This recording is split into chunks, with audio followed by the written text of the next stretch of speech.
Bonjour Selma, comment ça va? Bonjour Aïcha, très bien aujourd'hui. Il fait beau à Paris, on n'a pas cette chance tous les jours donc. Ça vaut la peine de le noter, c'est ça? Ah bah complètement, complètement oui. Grand merci d'avoir accepté mon invitation à participer au podcast. Selma, est-ce que tu peux te présenter, nous dire quel âge tu as, où est-ce que tu as grandi et où est-ce que tu vis aujourd'hui? J'ai 32 ans, je vis actuellement à Paris et j'ai grandi à Casa jusqu'à mes 18 ans. Et alors enfant, qu'est-ce que tu rêvais de faire? Je rêvais de créer quelque chose, j'ai toujours été créative, donc je rêvais de faire de la décoration. Et alors une fois le bac en poche, qu'est-ce que tu as fait comme études et comment tu en es arrivée à ce choix? Une fois le bac en poche, j'ai fait un IUT, à La Rochelle et ensuite j'ai intégré une école d'ingé, en Bretagne, où j'ai fait de la cybersécurité et Comment est-ce que tu as vécu tes études? Est-ce que tu étais une étudiante épanouie, contente de ton choix? bon, j'avais pas mal de choix. Oui, je dirais que j'étais une étudiante épanouie, j'ai beaucoup apprécié mes années, en Bretagne. À l'école, je j'ai pas beaucoup travaillé. Je te vois sourire, j'ai deviné. J'ai pas beaucoup travaillé, je suis un peu, la travailleuse, de dernière minute, mais ça m'a réussi donc j'ai eu ce que je voulais par la suite. Heu, j'ai pas été parmi les premiers, ni parmi les derniers, et ça m'allait très bien. Et alors une fois, diplômée, dans quel état d'esprit tu étais en pensant à ta carrière professionnelle? Tu sais, en tant que marocaine, tu suis un peu ce que les autres, les cousins, les proches, font un peu donc c'était un peu la succession, des choix de tout le monde en fait et donc tu choisis de faire une école, tu essaies de trouver un job, tu choisis, le meilleur, la meilleure proposition que tu as, donc c'était du conseil. Ensuite, tu essaies d'avoir ta naturalisation, pour avoir d'autres opportunités et puis voilà, enfin, tu suis un peu, ce que les autres font, en gros et Ouais. mais quand même, j'ai eu la chance d'être tombée sur, des entreprises qui m'ont beaucoup épaulée, qui m'ont beaucoup appris et c'est ce qui fait de moi ce que je suis aujourd'hui. Et c'est un peu grâce à ces entreprises-là sur lesquelles, je suis tombée. J'aurai peut-être, l'occasion d'en parler, mais c'est aussi grâce à ces entreprises et aux directeurs des entreprises et à mes anciens chefs que je fais ce que je fais aujourd'hui. Et alors pendant ces années de salariat, c'est quoi ton rapport au travail? Bah, écoute, comme à l'école, je travaille pas beaucoup par rapport à mes proches et mon entourage qui restait jusqu'à pas d'heure le soir. Alors bon, il y a eu quand même quelques périodes où on travaillait énormément, hein, mais ma vie perso a toujours compté pour moi. J'ai toujours, voulu avoir, vraiment du temps pour moi, pour, mon sport. Je faisais beaucoup de sport à l'époque. Je j'allais beaucoup au Maroc aussi. Alors j'essaye toujours d'y aller. Je vois toujours mes parents, donc le rapport avec le travail a été pour moi plutôt équilibré. Donc mais j'ai toujours, je pense que j'ai toujours, eu peur de tomber, et de sombrer dans mon travail. Je pense que c'est aussi une question de me protéger. À ce moment-là, donc quand tu travailles dans ta vie, parisienne équilibrée de ce qu'on entend, quelle place a la cuisine dans ta vie? Bonne question. La cuisine, j'ai découvert la cuisine, dans mon petit studio. Je cuisinais tous les jours. J'aimais bien cuisiner, bah, pour moi, ensuite, pour mes proches.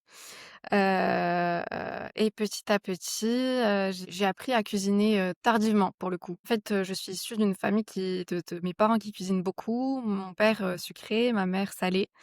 Ils ont toujours, bien cuisiné et c'est surtout que l'alimentation à la maison est très important pour nous, peut-être pour mes parents surtout parce que c'était marathoniens et ils font quand même attention à tout ce qu'ils mangent, à l'heure à laquelle ils mangent et une fois dans mon petit studio, bah, j'ai essayé de refaire un peu, ce que mes parents m'ont appris et donc au tout début, je cuisinais pas c'était plutôt j'ai commencé avec une cuisine très, très simple, hein, c'est vraiment, la simplicité totale, et petit à petit, je m'y suis apprêtée, au jeu, à essayer d'embellir mes plats, qui et je faisais ça d'abord pour moi et ensuite, pour mes proches, qui eux-mêmes m'encourageaient à faire ça de plus en plus parce que ça leur allait quoi, de Ouais, manger, c'est une win-win comme on dit. ça win-win, exactement. Et du coup, à un moment, tu ouvres un compte, Instagram. D'abord, déjà, moi, je suis une anti-réseaux sociaux. Enfin, j'étais une anti-réseaux sociaux. À l'époque, je le suis plus. Je comprenais pas les gens qui ouvraient des comptes publics et qui partageaient leur vie. Maintenant, je comprends beaucoup mieux au contraire, je trouve ça très bien et qui apporte beaucoup de choses, hein, et heureusement qu'on a ça aujourd'hui. Et à l'époque, qu'est-ce que tu comprenais pas? En fait, je c c'est pas que je comprenais pas, mais je me voyais pas partager ma vie sur les réseaux et pour moi, montrer ce que je fais, ne serait-ce qu'une petite partie de moi qui est bon en cuisine, j'avais peur de ça. J'ai toujours peur de dévoiler, ma vie aux gens que je connais pas et en fait, à l'époque, j'avais fait, un voyage solo, backpack, en Asie du Sud-Est et je partageais tout ce que je faisais, à mes proches, à mes copines, et c'était un voyage où j'ai fait, c'était un voyage vraiment backpack où j'allais chez l'habitant, et je cuisinais chez l'habitant. Donc il y a eu des familles chez lesquelles, je suis restée, plus de 2 semaines, 3 semaines. J'ai vécu avec ces gens, surtout, j'ai bien vécu au Vietnam surtout et en fait, à ce moment-là, j'arrêtais pas de montrer à mes cop à mes proches, tout ce que je faisais avec les gens chez qui j'étais, à partager, ce qu'on mangeait et mes proches me disaient: «Mais Salma, pourquoi tu nous partages ça sur WhatsApp? Fais-le sur Instagram, heu c'est ça pourrait intéresser pas mal de personnes». Et donc, je m'y suis prêtée au jeu et j'ai ouvert ce compte-là, qui s'est appelé Salma Berada Foodie. Foodie parce que pour le coup, vraiment j'ai fait un focus sur la food et puis en fait, c'était en 2017, il me semble, 2016-2017, donc j'ouvre mon compte Instagram. Je commence à partager tout ce qu'on préparait en cuisine avec les familles et plus je partageais de choses, plus j'avais des commentaires des gens que je connaissais pas et des followers en plus. Et ça a toujours été, dans la bienveillance pour le coup, ce qui m'a beaucoup plu. Donc finalement, j'ai un peu changé d'avis. C'est là où j'ai commencé à changer d'avis, sur les réseaux sociaux que je trouvais, finalement plus bienveillant que ce que je pensais. Et alors de retour à Paris, tu te dis: «Bah, je continue à partager». Ouais, de retour à Paris, j'ai continué à partager un peu mes assiettes, ce que je faisais déjà et à expliquer un peu les recettes. J'aimais bien la photographie, donc je prenais, de jolies photos d'assiettes. Je pense que c'est ça qui a aussi attiré, du monde et plus je partageais, plus j'avais du monde sur ce compte Insta, et à l'époque, et ben 8 000 personnes, c'était quand même beaucoup pour moi. C'est beaucoup, c'est toujours beaucoup pour moi aujourd'hui, hein. 8 000 personnes, au bout d'un an de partage, oui, je suis arrivée à 8 000 personnes. J'ai commencé avec une vingtaine de personnes, quoi. Et forcément, ça donne envie parce que du coup, les commentaires sont bienveillants. Les gens demandent à en savoir un peu plus sur la recette, demandent à avoir plus de choses et c'est comme ça que j'ai continué. Et du coup, tu le fais on va dire en side, après le boulot, après ton sport, une fois que tu es à la maison, tu Je le fais, le soir. Je le fais le soir après ma journée, ma journée de travail. C'est un peu mon échappatoire aussi, ce moment-là et oui, ça me plaisait de passer, des heures et des heures en cuisine. Ça me plaisait moins de tout ranger par la suite, mais ça faisait partie du jeu, quoi. en 2020, je me souviens hyper bien parce que je te suivais déjà à ce moment-là, tu te lances dans un CAP boulangerie, c'est ça? Oui, en fait, avant le covid, le pain m'a toujours intriguée parce qu'il y a autant de personnes que de pain, en fait, dans le monde. Partout où on va manger un pain qui est complètement différent, même dans les familles, les pains sont différents. Donc en fait, c'est un produit qui intrigue beaucoup et pourtant il est fait par, 3 ingrédients. C'est l'eau, le sel et la farine, quoi. Comment est-ce que tu en arrives à te dire: «Bon, bah, je vais faire un CAP»? En fait, il y a eu le covid, on a été au chômage partiel, donc j'ai le chômage partiel pendant presque 2 mois. 2 mois à la maison, c'est long. Active que je suis, il fallait absolument que je trouve, un échappatoire, un endroit où aller. Les seuls endroits qui étaient ouverts à Paris à l'époque, c'était les boulangeries. J'ai été toquer, une boulangerie qui est à côté de chez moi, pour, demander à faire un stage et la personne me dit, de passer par un CAP. Donc je recherche sur internet, comment faire un CAP. J'ai la possibilité de faire un CAP avec mon CPF, compte épargne, de formation. Ce qui revenait, à faire une formation gratuitement. Gratuite? En plus, c'était un CAP, à distance. Mais par contre, pour valider le CAP, il fallait faire 4 mois de stage présentiel. Donc, c'était vraiment stage présentiel. Il fallait prendre des photos, faire des évaluations, pendant les 4 mois. Et c'est là où j'ai été chercher une boulangerie. Voilà. Le CAP, je l'ai passé, en moins de 4 mois au final. Donc c'était assez rapide, mais ça m'a permis de faire un stage, un vrai stage, dans une boulangerie et apprendre à réellement faire du pain en grande quantité, très, très grande quantité. Tu passes le CAP pendant ton chômage partiel? J'étais toujours au chômage partiel au tout début de mon CAP. Ensuite, fallait que je continue, quand on est retourné au boulot. Donc de lundi à vendredi, j'étais en sécurité, j'avais une équipe en cyber et samedi, dimanche jusqu'à lundi matin 9h, j'étais en boulangerie. Il faut savoir que la boulangerie, tu commences à 3h30, 4h et tu finis à 9h. Donc en fait, je switchais, je changeais de casquette, entre 8h30 et 9h. Heu, Incroyable. c'était fun, mais en même temps très dur. C'était un peu dur. Et il y a eu des moments durs, mais toute l'équipe était au courant. Mon ancienne, entreprise était au courant, donc ils connaissaient ce petit monde, et ma petite vie, que j'avais à côté. Cette vie parallèle. Et tous les matins, parce qu'on avait, des réunions tous les lundis, à 9h, on fait un tour de table, tous les problèmes qu'on a, tu sais les réunions, hebdo, du début de la semaine. Et moi là, tout le monde me posait la question: «Alors Salma, qu'est-ce que tu as fait comme pain, quoi?» C'est comme ça qu'on commençait la réunion et ensuite on enchaînait avec, les choses plus sérieuses. Ton side project, était bien accueilli dans ton entreprise, dans ton quotidien de salarié, quoi?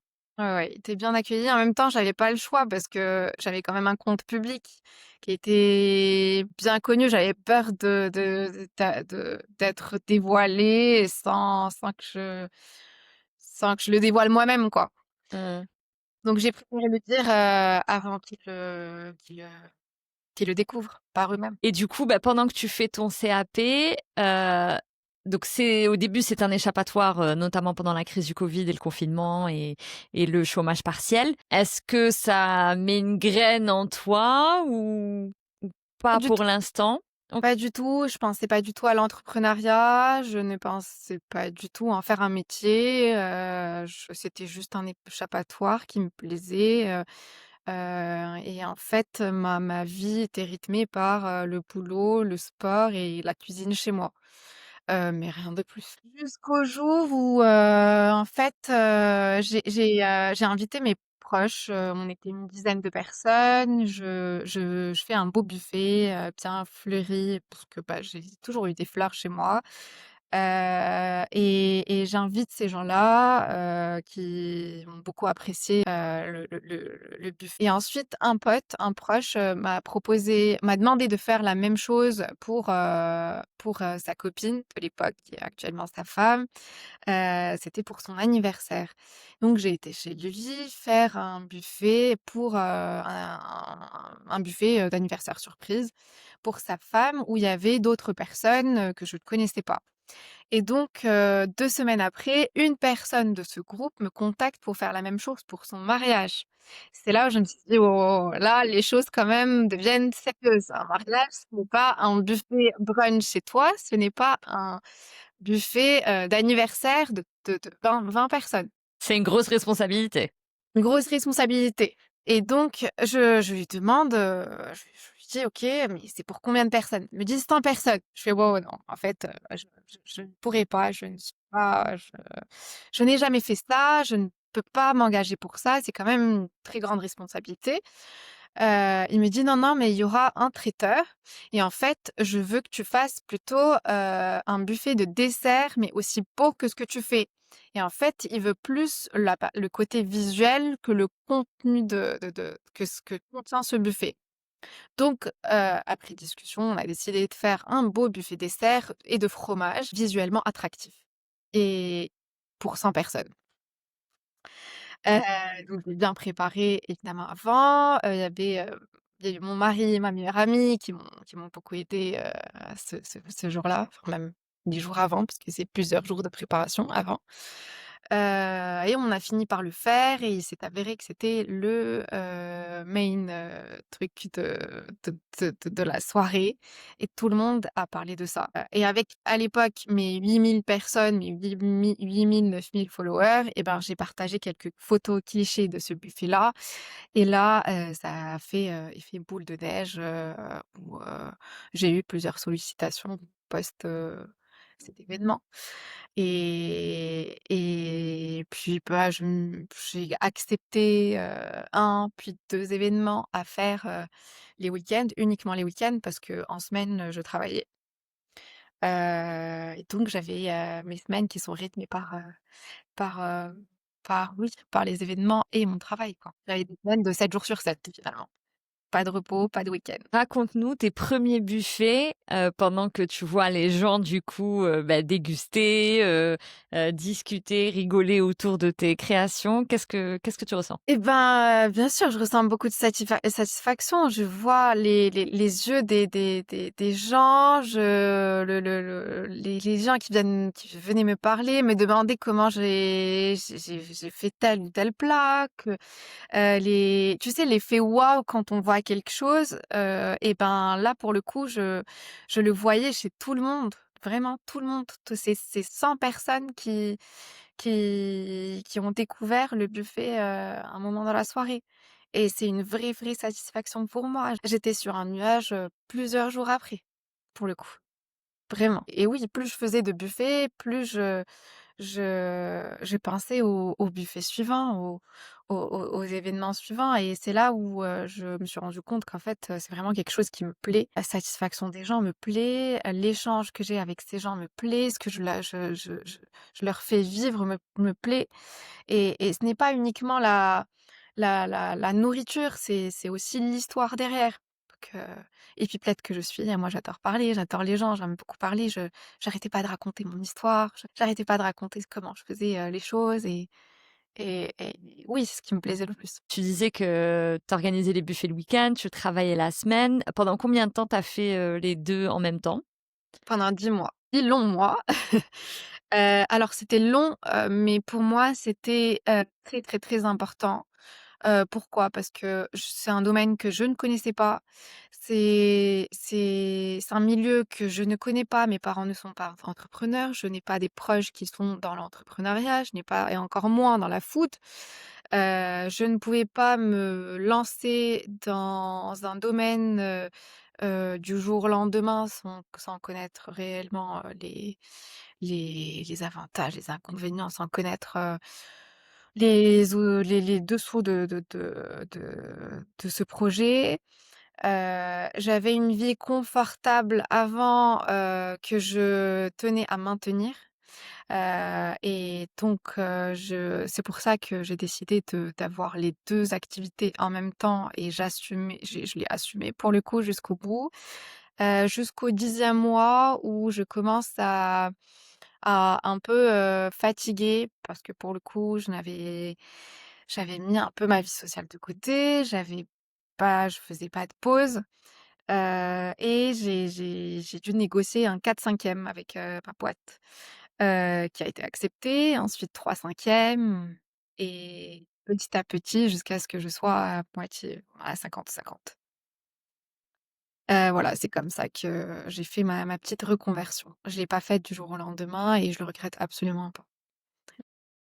C'est à ce moment-là où, j'ai vraiment cherché à en savoir beaucoup plus sur le projet, à connaître du monde, de ce milieu, et ça pour moi, ça a été, un la le meilleur move que j'ai pu faire. Le fait de rencontrer des personnes ou le fait de faire, Non, 50-50? le fait de faire d'abord 50-50 Ouais. et ce qui m'a permis de justement rencontrer, du c'est là où je me suis en fait concentrée sur, rencontrer des gens du milieu pour, avoir un maximum d'informations sur ce milieu-là. Et c'est là où, en effet, l'importance d'une entreprise qui te soutient, compte, quoi. Parce que du coup, c'est ça Complètement, qui t'a permis de complètement. faire ce move-là de manière plus safe, plus informée, j'ai l'impression aussi.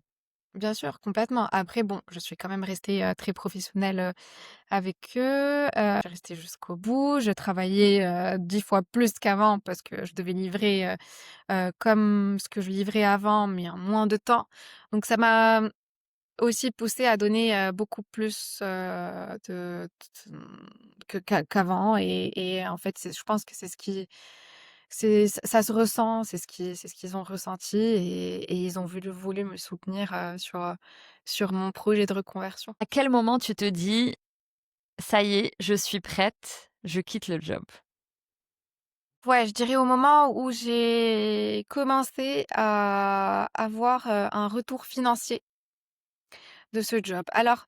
Alors oui, c'est un job de passion, ce que je fais aujourd'hui. Oui, c'est ma passion, c'est ce qui me plaît, ça me plaît beaucoup plus, que ce que je faisais avant. Mais il fallait quand même, que ce soit rentable, quoi. Parce que c'est bien beau de faire de sa passion son job, mais si ça rapporte rien, ça ne dure pas. Donc oui, c'est au moment où je commençais vraiment à avoir, un petit salaire, bon, je dis bien petit, hein, ce n'est pas c'est un tout petit salaire, du côté de mon de du côté du traiteur. Et c'est là où oui, j'ai décidé de faire mon petit, mon switch. Qu'est-ce qui te fait le plus peur à ce moment-là? Si tu as des peurs. Ah bah, bien sûr, j'en ai toujours, hein. J'en ai toujours et ce qui me fait le plus peur, c'est d'arrêter au bout de quelque temps. J'avais peur de ne pas de m'enlacer. J'avais peur de ne pas m'en sortir financièrement, clairement, parce qu'encore une fois, j'étais dans la cybersécurité, j'avais un salaire quand même confortable. Je voulais maintenir mon niveau mon niveau de vie. C'est quelque chose qui comptait pour moi. Et oui, ce qui me faisait peur, c'est de passer à côté de tout ça et d'arrêter au bout de quelques mois, quoi. Quelles étaient les réactions autour de toi, de tes proches, de ton entourage, de ta famille? Le coup, ma famille a été un grand soutien. Franchement, c'était une surprise pour moi. Bon, fallait quand même que je les rassure, que mon mari était d'un grand soutien aussi. J'ai eu la chance d'avoir eu des proches, enfin, je d'ab d'avoir, oui, mes potes m'ont beaucoup soutenue au début parce que du coup, c'était eux les mes 1ers employés. Donc non, finalement, j'ai eu un soutien, alors pas financier pour le coup, hein, mais ils étaient là, ils étaient quand j'avais besoin d'eux. Mes parents venaient du Maroc, quand j'avais besoin d'eux ici, à Paris. Pour Heu, être, tes commis, tes petites mains, tes ouais, tes employés? mes employés, mon mari était chauffeur, ma meilleure amie était, serveuse, ma mère a fait serveuse aussi avec moi, elle a été en cuisine avec moi, elle est toujours d'ailleurs en cuisine des fois avec moi. J'ai fait des événements aussi au Maroc où elle a été aussi avec moi en cuisine. Donc, non, pour le coup, j'ai de la chance de les avoir à côté et franchement, c'est aussi grâce à eux que je fais ça aujourd'hui. Génial. Et alors comment se passent tes premiers mois de d'aventure entrepreneuriale? Écoute, les premiers mois passent très vite, très même trop vite. J'ai commencé solo, j'ai tout fait solo. Je suis passée par toutes les étapes, la plonge, la cuisine, la compta. Je suis beaucoup, beaucoup rapprochée des gens de ce milieu-là qui m'ont beaucoup épaulée. Il y a eu Margot de Beldy Urban Kitchen qui c'est un resto à Paris, je sais pas si, tu connais? Beaucoup de Marocains connaissent. Qui est devenue l'une de mes meilleures amies aujourd'hui, mais c'est ma collègue aussi aujourd'hui, donc en fait, et c'est une personne qui travaille beaucoup, qui a toujours été dans ce milieu-là. Elle m'a beaucoup aidée. Il y a eu Guillaume, le fondateur de Maison Dimanche, la boulangerie dans laquelle, j'ai été, qui m'a aussi beaucoup, épaulée, qui a plus de 20 ans d'expérience dans le milieu de la food. Et il y a eu d'autres personnes qui m'ont un peu aidée, au tout début. Donc en fait, à chaque fois que oui, les débuts, pour répondre à ta question, les débuts sont passés très, très vite, mais c'est aussi grâce à ces personnes, qui étaient là. Ouais, parce que du coup, donc tu as organisé un brunch à Bellevue Urban, Kitchen, c'est Exactement, ça? Le exactement. week-end? Exactement. J'ai organisé un brunch chez eux, donc j'avais l'équipe de prod, de Urban, Kitchen, j'organisais des brunchs aussi à Maison Dimanche, donc j'avais l'équipe de prod et de service, à Maison Dimanche. Et puis voilà, c'est comme ça que aussi j'apprends comment, réaliser des bénéfices, comment faire des brunchs, comment procéder en production. Et ça, je l'apprends sur le tas. En fait, les premiers mois sont il y a tu as beaucoup, beaucoup d'informations les premiers mois et donc c'est pour ça que ça va très, très vite, en fait. Et quand tu entreprends, du coup, comment tu choisis les projets à lancer? Parce que, j'ai l'impression que c'était une période où il s'est passé en effet beaucoup de choses. Est-ce que c'est, bah, des opportunités et tu dis oui? Ou est-ce que c'est une stratégie déjà? Comment ça se passe? Clairement, c'est des opportunités. C'est des opportunités, grâce d'abord à Insta, qui te fait connaître, qui te fait connaître, qui te fait connaître du monde. Du coup, c'est pour ça que je suis pour le coup, pour, les réseaux sociaux aujourd'hui parce que, franchement, j'ai rencontré beaucoup de personnes grâce à Insta. Il y a eu toi aussi d'ailleurs, sur Insta et puis ensuite il y a le bouche à oreille, il prend le dessus, il y a des gens qui parlent de toi, et finalement oui, ça a avancé par opportunité. Je suis pas allée chercher. Je pense que d'une certaine façon, si, parce que je vais quand même aller toquer les portes des gens. C'est moi qui est allée vers Margot, vers Buck, Belgian Urban Kitchen, elle me connaissait pas avant. C'est moi qui suis allée vers Maison Dimanche. Donc et c'est moi qui parle de mon projet, je parle de moi, de mon projet. Donc oui, c'est vrai, je parle de ça sur les réseaux. Si j'étais restée un peu les bras croisés, il y aurait pas eu d'opportunité. J'ai l'impression que tu donnes l'impulsion et ensuite, bah, tu fais confiance à ce qui se passe et tu suis les opportunités qui se créent, quoi. À ce moment-là, est-ce qu'il y a un projet qui marche particulièrement ou au contraire un projet qui est un flop? Oui, bien sûr, il y a eu des flops. Il y a eu des flops, mais tu apprends beaucoup. Donc au final, c'est pas des flops, c'est que tu as appris. Les brunchs finalement, c'est un flop et ça ne l'est pas. C'est un flop parce que, en fait, un brunch pour très peu de personnes, nécessite énormément d'énergie, de temps pour, très, très, très peu de bénéfices. Le seul bénéfice, en fait, c'est la rencontre avec les gens. C'est et et pour le coup, en fait, on avait une petite salle qui hostait jusqu'à une trentaine de personnes, mais ça ne reste pas suffisant, en fait, pour, pour que ce soit une réussite, financière. Mais c'est une réussite en soi parce que de un, tu remplis les 30 tables, les 30 chaises, 2, tu as une liste d'attente, 3, tu rencontres beaucoup de gens, ce jour-là, donc tu as beaucoup de retours, de feedback, de chaque plat, de tout ce que tu prépares pour améliorer, tout ce que tu prépares pour les buffets. Et en fait, Mmh. c'est comme les brunchs, clairement, c'était des tests pour moi. C'était les moments où je sortais de nouvelles recettes, où je faisais, tester aux gens de nouvelles recettes et c'est ces gens-là qui validaient ou pas les recettes que j'intégrais, dans les buffets. Voilà. Donc finalement, bon, c'est pas un flop parce que j'ai beaucoup appris et grâce à ces gens-là qui sont venus au brunch et j'aimerais continuer le brunch pour le coup, aussi pour ça. Il y a eu, qu'est-ce qu'il y a eu comme flop? Il y a eu quelques petits flops quand même, mais c'était le plus marquant. Alors après, donc j'ai l'impression que tu décides de structurer ça autour de Poppy et que ça prend, j'ai l'impression en tout cas, et tu vas nous raconter ça, davantage de forme autour de ce nom. Oui, alors avant Poppy, bon, déjà j'étais toute seule au tout début. Ensuite, je décide de déléguer une bonne partie de mon business, notamment la production, à une personne que je recrute. Donc c'était mon premier CDI. Je recrute une personne qui s'occupe, principalement de la production. Donc j'étais toujours, là pour les recettes. Ensuite, une fois que les fiches techniques sont faites, une fois que tout ça est fait, c'est reproduit par cette personne-là. Ça a duré comme ça 1 an, et il y a eu un moment où, avec, mon mari, on voulait, rentrer au Maroc, et donc en fait, je voulais pas laisser, mon petit bébé, que j'ai fait grandir, seul. J'ai décidé de chercher une personne, de trouver une personne, idéalement un associé ou une associée.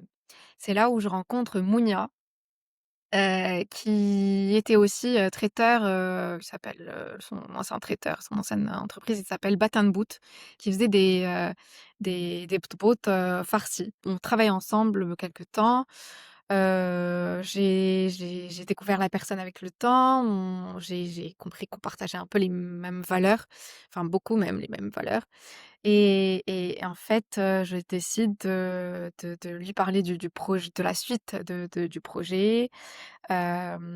Et puis voilà, les choses ont fait que on a décidé de nous associer et de complètement changer, le nom de l'entreprise pour plusieurs raisons. La raison principale, c'est qu'avant, Salma Berada, bah, c'était Salma Berada uniquement et en fait, C'était ta marque, ouais. et ça c'était ma marque, il y avait que moi derrière cette marque-là, et je voulais m'en détacher petit à petit, d'où le fait de changer, on a voulu changer le nom et on a trouvé Poppy qui est, Papy et Poppies, Poppies c'est coquelicot en anglais, et à l'époque on mettait beaucoup de coquelicots aussi, sur les buffets et puis voilà le nom, les 2 noms ont fait que et Mmh, ça a donné Poppy.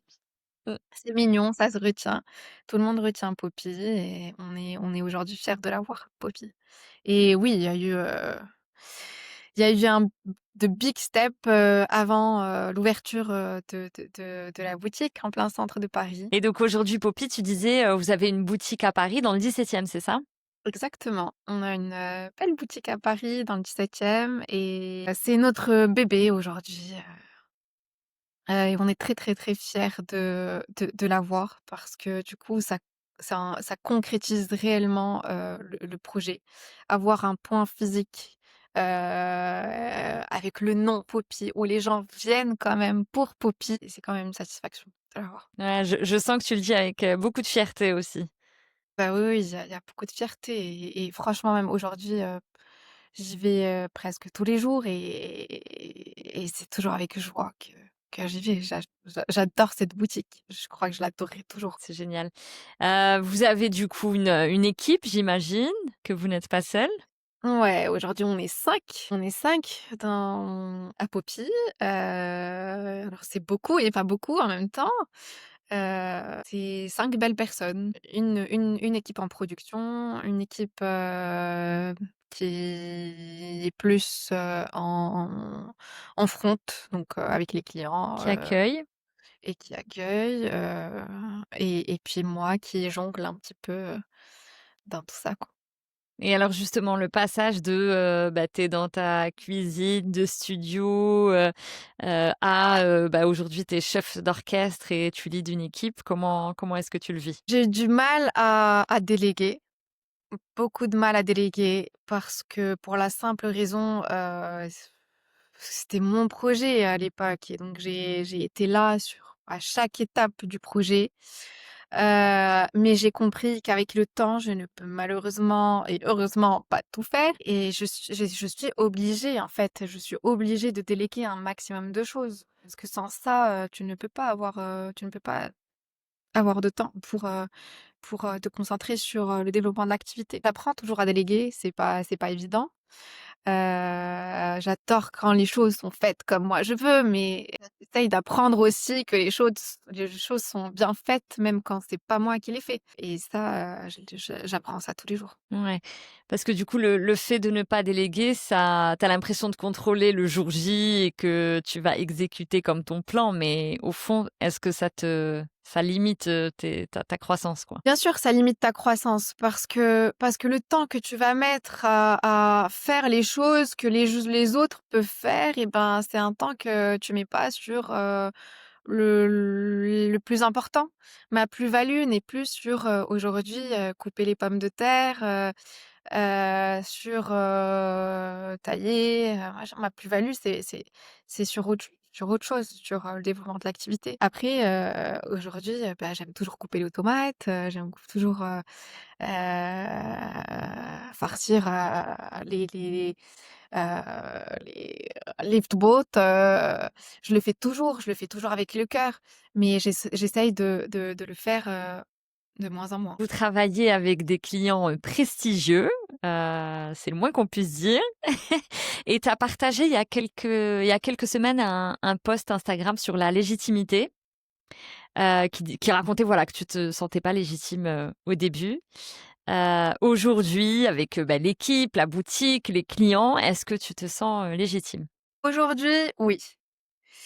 Mais il m'a fallu beaucoup de temps pour me sentir vraiment légitime. Je pense que au tout début du projet, tout le monde se sent illégitime. Bah, moi, je me sentais complètement illégitime parce que je ne viens pas du milieu, parce que je n'ai pas les codes du milieu.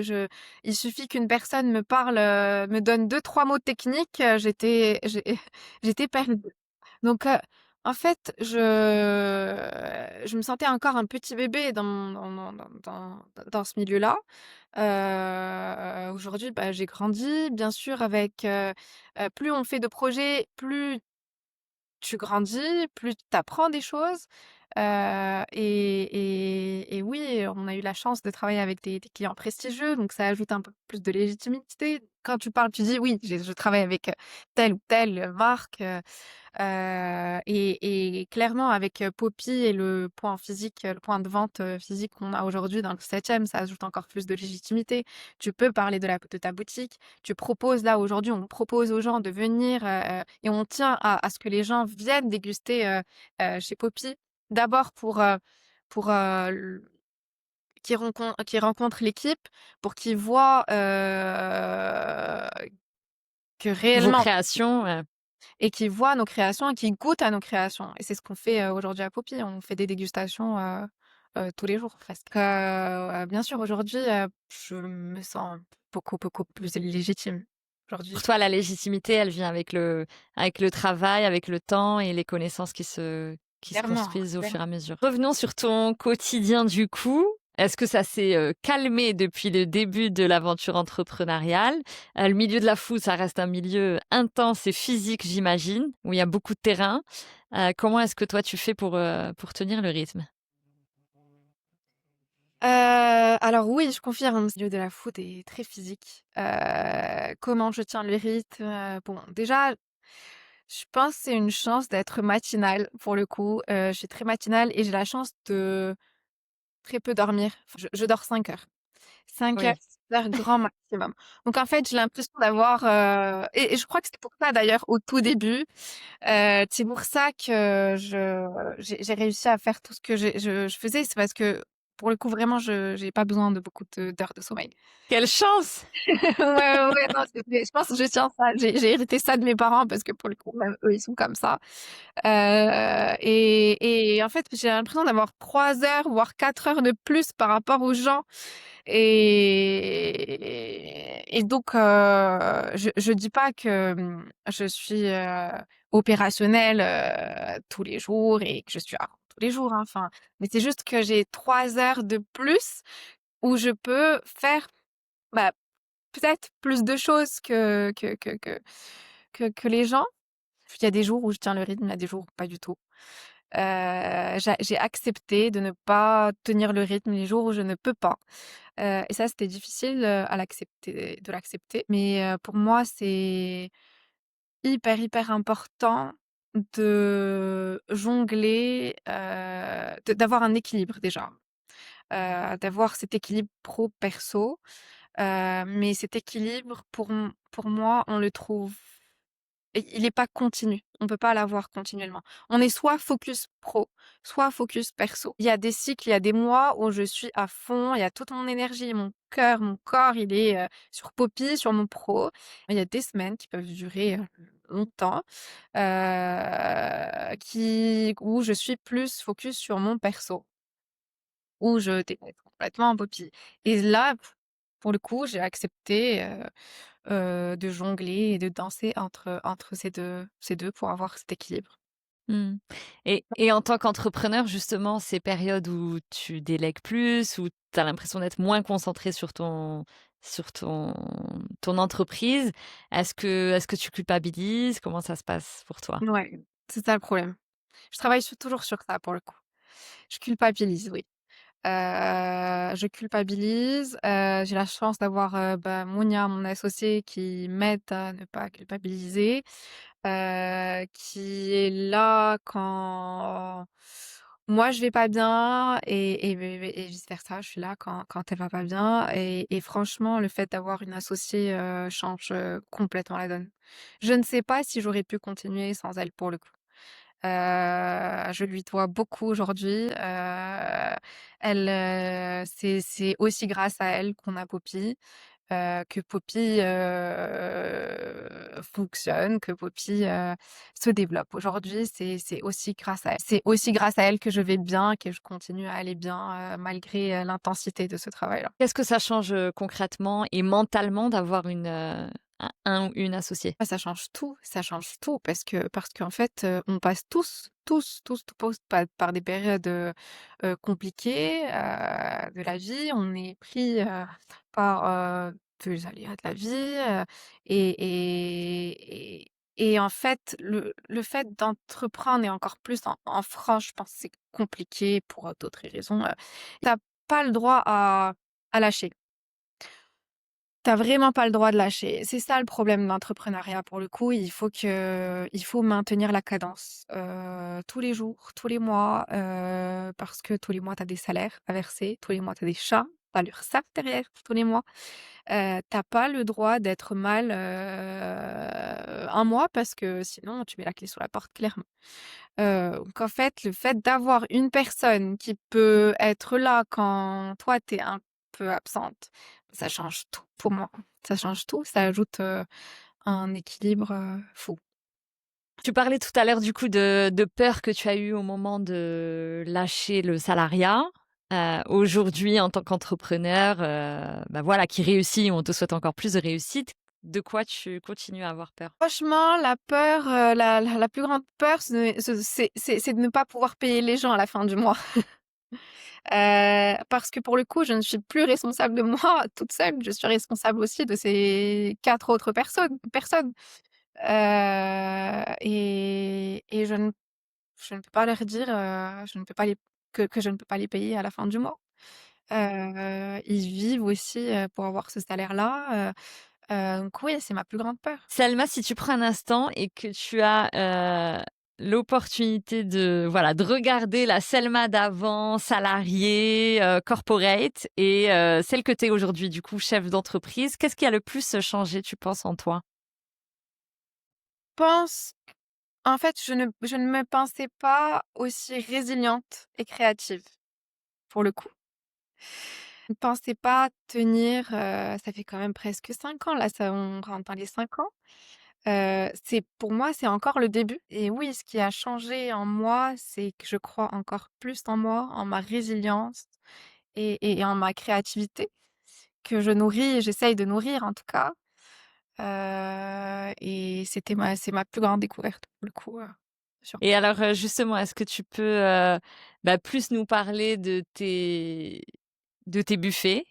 et de comment est-ce que toi tu nourris, cette créativité au quotidien? Comment est-ce que tu arrives à venir avec toujours plus d'idées, toi et ton équipe du coup aujourd'hui? Alors il faut savoir derrière Poppy, c'est pas simplement, la nourriture.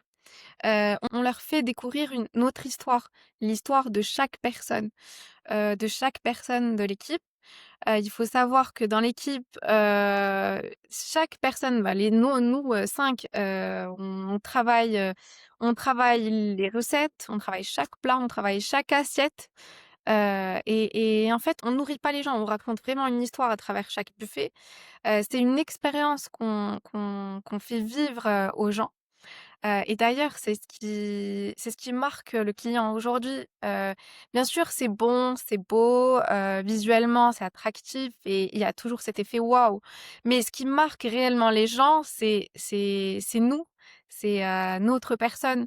Et d'ailleurs, je parle des gens de l'équipe.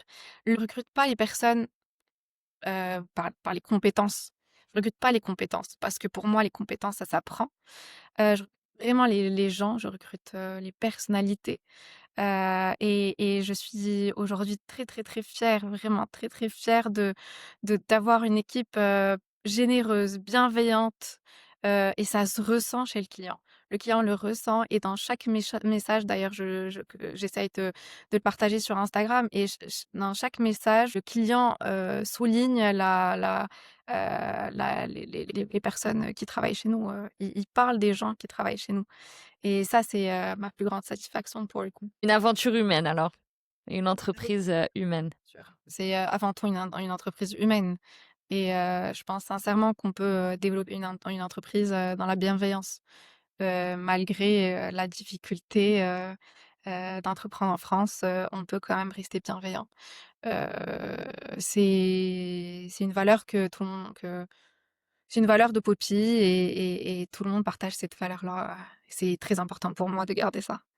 Sur ce podcast, on parle de réinvention. Comment est-ce que tu vois, ton avenir et est-ce que tu aspires à continuer à te réinventer? Mmh. Alors, comment je vois mon avenir, comment je vois l'avenir de Poppy? Peut-être que Poppy ira, ailleurs, enfin, en tout cas, Poppy s'exportera peut-être. Poppy s'exportera peut-être, grandira toujours à Paris. Parce qu'il se passe beaucoup de choses à Paris. Il y a encore tellement de choses à faire encore à Paris. On est encore une fois au tout début du projet. Il reste beaucoup, beaucoup de choses, à créer, soit avec les clients pro, perso, mais elle s'expatriera peut-être, ailleurs. Génial, on a hâte d'en savoir plus. Selma, j'ai une dernière question à te poser avant de clôturer l'interview.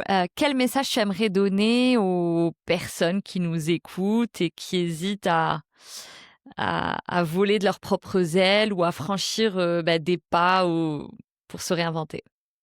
Alors franchement, si j'ai un conseil à donner aux gens et c'est le conseil que je donne, à toutes les personnes qui me contactent et que j'ai donné même à moi-même, hein, c'est, d'ailleurs je l'ai évoqué au tout début, c'est de ne pas, sauter le pas comme ça du jour au lendemain sans connaître réellement le projet. Ou peut-être que ça aurait été possible en 2018-2010, mais c'est aujourd'hui, c'est plus le cas. Ça devient très compliqué, de durer et le plus important dans un projet, c'est de durer. Ce n'est pas, lancer un projet 1 an, 2 ans et le fermer et le finir. C'est dommage. Pour moi, c'est bien dommage et pour moi, avant de se lancer, il faut réellement, creuser, le projet, rencontrer les gens qui sont dans ce projet, apprendre le maximum de choses de ce projet avant de sauter le pas. Moi, c'est le plus grand conseil, que je pourrais donner, de faire, des formations, de se former, que ce soit en coaching, de se former en formation, du domaine. Mais il faut passer par là avant de se lancer complètement. Un grand merci Selma d'avoir pris le temps de nous raconter tout ça. Comment est-ce qu'on peut faire appel à Poppy et pour quelle occasion? Poppy, on peut faire appel à Poppy quand on veut célébrer un événement heureux, particulier ou professionnel. Le particulier, ça peut être un mariage, un post-mairie, un anniversaire ou simplement pour réunir, nos proches et professionnel, pour réunir, l'équipe ou pour, la célébration d'un projet, par exemple. C'est ce qu'on fait de plus en plus. Super, merci beaucoup Salma. Merci à toi.